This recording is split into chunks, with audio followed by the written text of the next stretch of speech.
my duty to spread the word among people that I know, and I know quite a lot about the good work that you're doing here in Mexico for Israel. The topic of today is the situation of Israel in the Middle East, and I'll try to be brief. And in order to be brief, I'll have to be very telegraphic and condense a very complex picture into, let's say, 15 minutes of simple talk. First of all, the Middle East is falling apart. It was carved, the map that you know, with Lebanon, Syria, Iraq, etc., was drawn in 1916 and then 1920. Sykes-Picot and the San Remo conventions by the British and the French, by the victors of World War I, who rearranged the Middle East, which was before under the hegemony of the Ottoman Empire. It's now falling apart. It started with Iraq, which was, I think, done by the Americans. This didn't happen by itself. The Americans, after 9/11, President Bush, they were so angry, and Americans, I don't know if you know Americans, they need to do something. So what they did, they went and invaded Iraq. They should have attacked Iran, not Iraq, but somebody probably didn't hear well, so what they did was they destroyed the one, not that I'm a fan of Saddam Hussein, okay? But you have to make choices in the Middle East, and what they did, the Americans, when they went in and invaded Iraq, is that they destroyed the one Sunni power that could stand against Iran. And now Iraq is actually divided, although it's called Iraq, but it's divided between the Sunnis, the Shiite, and the Kurds in the north, and they're all fighting for their own territorial hegemony. If we move to Syria, you watch the news, you know, Syria, since the civil war, is not the same Syria that we knew before. Assad, by the way, people were quick to dismiss Assad when it started, 5 years ago. And they said, oh, he's going to fall in weeks. All our intelligence experts, and I took a ride with a taxi driver from Damascus. I'm sure you have some people, not taxi drivers, but people from Damascus. And I asked him, he said, no, Assad will stay. So from then on, I trust more taxi driver than some of our, because he knows, he said, he runs the Alawite sect in Syria. They owe him everything. If he falls down, they all fall down. Therefore, he will not fall down. Even, and he talked about it 5 years ago, even if he has to kill 10,000 people, he said. Now you know what the numbers are, I think 500,000, and millions of Syrians are refugees either in their own country or abroad, and everybody's fighting everybody. I don't think I should start listing to you all the Jabhat al-Nusra, ISIS, and all those factions fighting each other. But there's the Assad regime, which is holding, because too many people are invested and they can lose everything if he falls. Then there is the Iranians, which is part of the Iran, Damascus, Lebanon axis, which for the Iranians was very important, and therefore they made sure Assad will not fall. So much so that they even brought in Hezbollah fighters to fight in Syria against the regime forces. Now, I think, again, I didn't ask the taxi driver, but I think they lost already, Hezbollah, they lost already 1,000 people there. I mean, good fighters, not fighting Israel, but fighting under the orders of Tehran, fighting the anti-Assad forces, to show you how important this axis is to Iran. And then we have Lebanon. By the way, in Syria, of course, the Turks have a lot of interest, but for a very narrow reason, the Kurds, because the Kurds are introducing their terror into Turkey from Syria, and therefore Erdogan is intervening in Turkey, but not for Assad, against Assad, only has the Turks in his mind. Then comes Mr. Putin, and Mr. Putin has Piotr the Great in his mind, okay? Looking south and expanding the Russian Empire as south as possible. And when you have a vacuum, because the Americans either don't want, because Obama, and I give him credit for this, won the election to stop American wars abroad, not to continue them. So he's loyal to what he promised. And also they don't know what they're doing, trying to appease the Muslim world, if you remember in the beginning, and it didn't work. If there's a vacuum in the Middle East, somebody will creep in. And it was Putin who went in to fight the anti-regime forces. If you ask me if Bashar Assad will stay in power, I say yes, he will.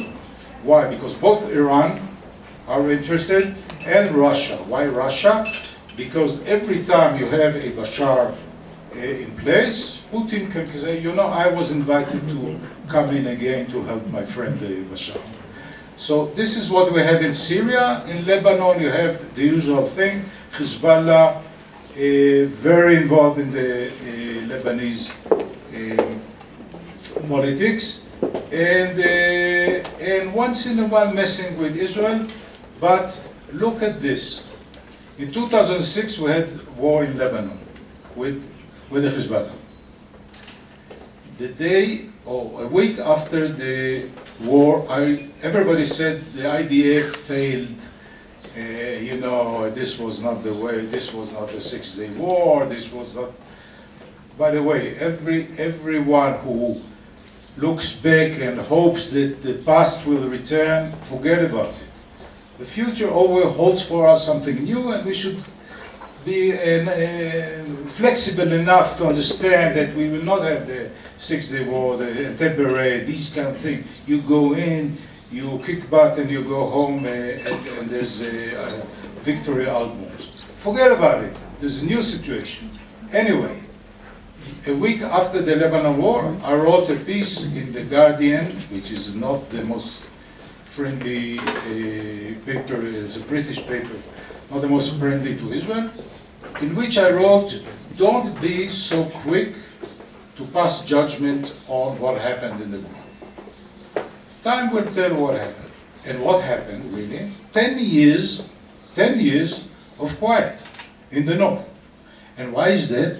Because even if the IDF wasn't so good and officers were not so performing like we used to before, there was we gave a lot of beating into Lebanon.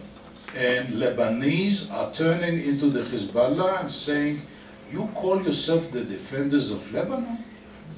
This is what you bring us every 10 years when we start, you know, the Hariris, Rafik and the other, they try to build Lebanon, and every time Hezbollah invokes the wrath of the Israelis, and they come in and bring us 10 years later with the destruction of us. This is why we have 10 years of quiet in the north. In the south, Gaza, big problem. By the way, big humanitarian problem. And I think we should not look at it only as a military or strategic or something. We should look at it as 1.5 who knows how many people were crushed between Israel and Egypt, and they are struggling. And I think we as Jews should be attentive to this, the same way we should be attentive to what happens in Syria. I don't think, you know that we are treating patients, etc. But I had some thoughts about us Jews being, blaming the world. Where were you in World War II? You were indifferent to our catastrophe. And when it happens to others, it's not our problem. So I'm just throwing in the air something to think about. Anyway, back to the strategic picture. Gaza with the Hamas is a problem, but I believe the same pattern that happened with Hezbollah in the north might work also vis-a-vis Gaza. Why? Because the Hamas, which runs Gaza, they need, apart from firing rockets on us, they need to feed people, pay salaries, etc. I don't know if you know, but once in a while when there are rocket attacks on Israel from Gaza, it's not the Hamas. It's renegade groups that try to defy Hamas.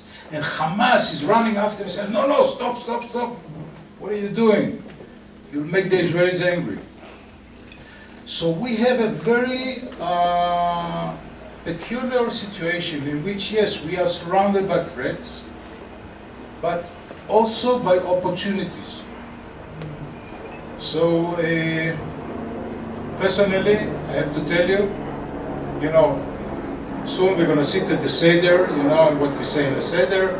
They tried to kill us, they failed, let's sit down and eat. I'm not so happy when we hype the threats and the fears and all this. We should also look at where we are. And I always remember when I went to my mother, she reached the age of 94, and I really hope I inherited her gene. I used to say to her, oh, look what happened, this, I promised this, you're crazy. If you promised me in 1936 that we're going to have a Jewish state, we're going to have an ambassador in Mexico. What are you talking about? This is a problem. So I'm more inclined to look at things not from the threatening side, from the, oh my God, they're going to kill us. Take it easy. As I look at what's happened in our region, we are not in such a bad shape. We taught Hezbollah a lesson.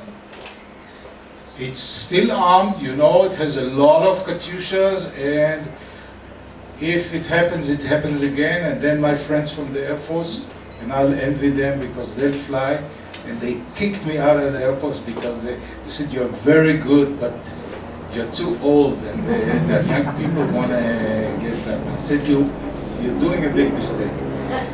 They didn't listen. But we can deal with this. This is a military problem.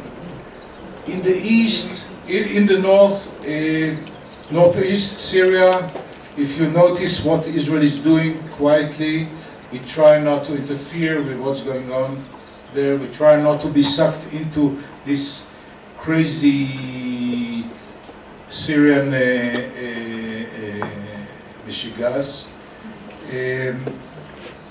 Although there are Druze who are in trouble there, and their brothers and sisters in Israel say, you should go. So we're sending messages. We're sending messages, don't touch the Druze. And they don't touch the Druze. People in the Middle East understand messages. Why? Because you need to make sure that behind your threat or message there's a big stick, okay? I remember Damon Renyon telling the story about the eating contest. I don't know if you know there was an eating contest between a lady who was a big eater and a man, and there are rounds of around, there are referees, and there are rules. You can't talk. If you talk, you're lost, and all you can have is water. So they bring in this and the pies and this. In the last round, they bake a huge pie like this. So the woman turns to her coach and says something. So the other coach said, she spoke. She lost. So the coach of the woman says, no, she says she likes the pie so much, she likes to order another one immediately. So he said, I give up, and they both ran away and opened a pizzeria in Miami. Why am I telling you this story? Because she bluffed. And I was there with the rabbin when we signed the peace with Jordan. Oslo opened the way for peace with the Jordanians. That was obvious. And I was in charge, as the ambassador said, I was in charge of the press, so I took them to the palace in Amman.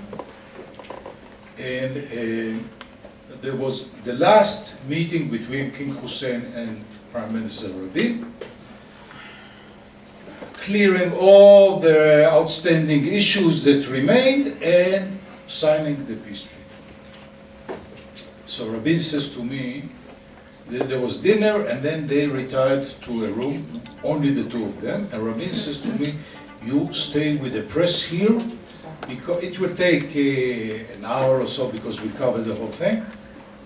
And the minute we come out, I want everybody to be ready for the press conference. I said, okay, so I keep the press, I tell them don't go away. An hour, 2 hours, 3 hours, people starting falling asleep, going away on the sofa, in the palace, and I tried to, nothing. They all disappeared. And the rumor among the press was that there's a difficult issue. And this is why this goes for long. And the difficult issue was the following. In the south, in the Arava, you know, the south of Israel facing Jordan, some of our Moshavim, or Kibbutzim, Moshavim, grabbed Jordanian land. Because there was no border there. So they started, cultivating things and orchards and build houses. So the question was, what's going to happen with this? And everybody knew that King Hussein will not settle for 1 inch less than what Anwar Sadat got when he got Sinai back. Because how can he face his own people and say, Sadat got everything, I had to compromise. So what's going to happen? 5:30 in the morning, the doors open. Here's Rabin and King Hussein and myself. And Rabin gets red in the faces. Where are the people? Where are the Jews? I said, sir, when you're caught in a tough situation, you need to be quick. I said, sir, Your Majesty, I ask you to go back into the room and give me 5 minutes. And I will, Rabbi said, okay, Hussein said, yes, by all means, let's go back, have more coffee. I run, I bring all these people, they stand there. They come out like this is the first time. MacArthur in World War II, he returned to the Philippines, but the photographer didn't take the right picture. So he went back to the boat, came again. So, because photo op, that's what matters. But here was something more than photo op. They come again, and we all were ready. And Rabin turns to the king and says, Your Majesty, may I speak first? He says, by all means. And Rabin says, when we entered the room and closed the doors, we said to each other, we will not coming out of this room until there is peace between Israel and Jordan. The rest is details. The goosebumps I had then, I have now.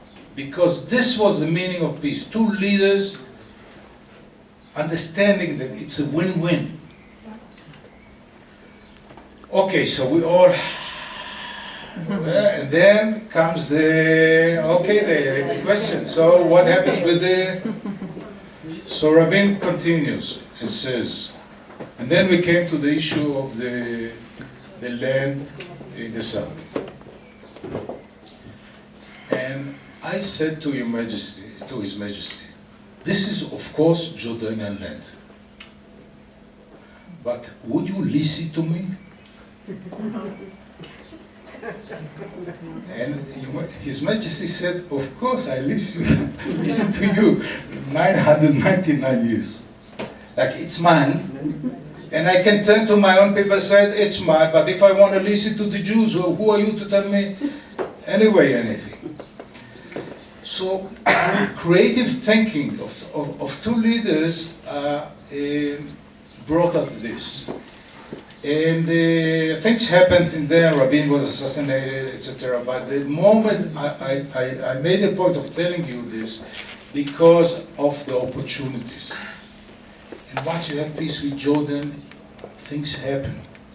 And one thing leads to another. And now when Iran is the big threat, it's not as I personally, Ambassador, with your permission, I was against Israel putting itself in the forefront of fighting Iran and making the Iran thing an Israeli issue.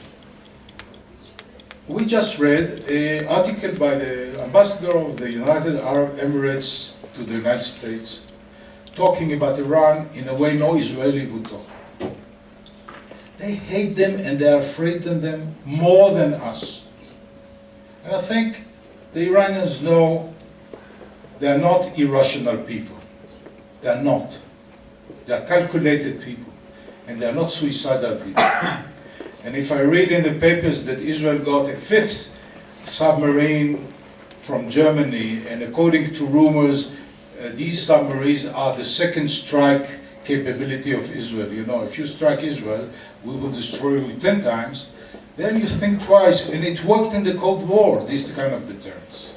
And therefore, peace with Jordan opened the way to silent, good relation with the Emirates, with Saudi Arabia, and all the others. Egypt, we had the thing with Morsi, Egypt taken over by the Muslim Brothers. And by the way, it highlights the problem of the Western thinking about the Middle East. Because especially the Americans said, wow, elections, people going to the ballots. This is democracy. Like we democratized the Middle East. Nothing of the sort. Democracy is human rights, is rule of law, is transparency, is women's right.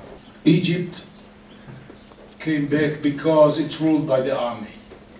And all this American naive thing that, you know, you want to start democracy in the Arab world, you get the Muslim brothers. And they say, oh, I didn't mean you. No, not you, sorry. But we won the elections. Yes, but you are the wrong people. You're not supposed to rule. So introducing the formalistic form of democracy on top of the Muslim and Arab societies in the Middle East, and hoping that it will work and become a democracy is a typical American naivete. But now it's ruled by Sisi and the army, and relations with Israel are strong. By the way, even in the times of Morsi and the Muslim Brothers, they didn't, you know, disconnect relations with Israel, which tells you that interests sometimes are stronger than ideology and even religion in some cases, and we should play on this. So to sum up, if we look around us, I think the situation of Israel is not bad at all. except one small thing, the Palestinians. But that's a small thing, we should skip that. Except in my opinion, humble opinion, this is the biggest threat, biggest than Iran, Hezbollah, Hamas, ISIS brought together. We can handle the security with the Palestinians. And we had first intifada, second intifada, we had bus blowing in our, we survived and we are resilient enough to, but there's a big question here about the nature, the future of the Jewish state, the Jewish and democratic state. Because, and here I personally, I don't come to it from left or right. I come from the fact. Between the Jordan River and the sea, there are some 13 million people, 7 million Jews, 6 million Arabs.